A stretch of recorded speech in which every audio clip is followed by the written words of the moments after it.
In any other year, hundreds of thousands of Russians would have marched with portraits of relatives who fought in the Second World War in a memorial called the Immortal Regiment. But on Saturday, the images of Soviet veterans and their families floated past on Russian television, a public vigil adapted for the era of social isolation. The coronavirus outbreak transformed Russia's 9th of May Victory Day celebrations, a holiday usually marked by family gatherings, memorials and an elaborate military parade on Red Square.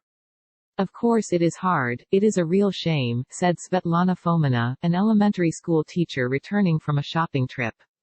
But I don't see any other choice than to stay home. It would be ridiculous to mark Victory Day by everyone getting sick.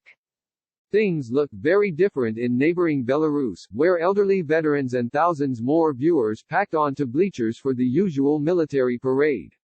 Few were wearing masks. This year, let the military parade in Minsk be the only one in the post-Soviet space, boasted Alexander Lukashenko, the country's president, who has publicly downplayed the dangers from the pandemic.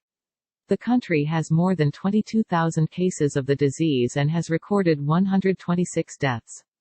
He appeared to relish upstaging Moscow's celebrations. In this insane, disoriented world, there will be people who condemn us for the time and place of this sacred act, he said defiantly. Don't rush to conclusions or condemn us, descendants of the victory of Belarusians. We couldn't have acted differently. We had no other choice. And even if we had won, we would have done the same. In Russia, however, where the tally of coronavirus infections on Saturday approached 200,000, and the capitals climbed past 100,000, they chose to do it differently. City authorities in Moscow were desperate for people to stay at home, with police detaining several activists with flags marking the holiday at Pushkin Square. Vladimir Putin appeared in an overcast Moscow for the first time in more than a month to lay a bouquet of red roses at the eternal flame and vow to hold the parade as soon as possible. We will, as usual, celebrate the anniversary widely and solemnly, and we will do it with dignity, as is our duty to those who suffered and achieved this victory, he said. He was accompanied by a guard of honor and observed an Air Force flypast, the only element of the military parade preserved this year. Elsewhere, some of the most committed got creative. Volunteers in Novosibirsk climbed cherry pickers to sing war ballads to veterans on their balconies.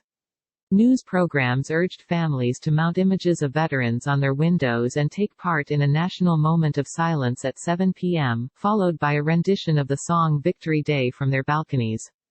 The authorities hope an array of online concerts, digital museum tours and popular war films on TV will keep Russians occupied and off the streets.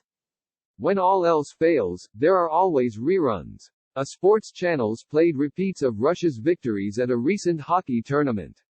And as soon as Putin finished his short visit to the Eternal Flame, the state television channel flipped over to footage of troops, tanks and other military hardware rolling across Red Square to mark the holiday in years past.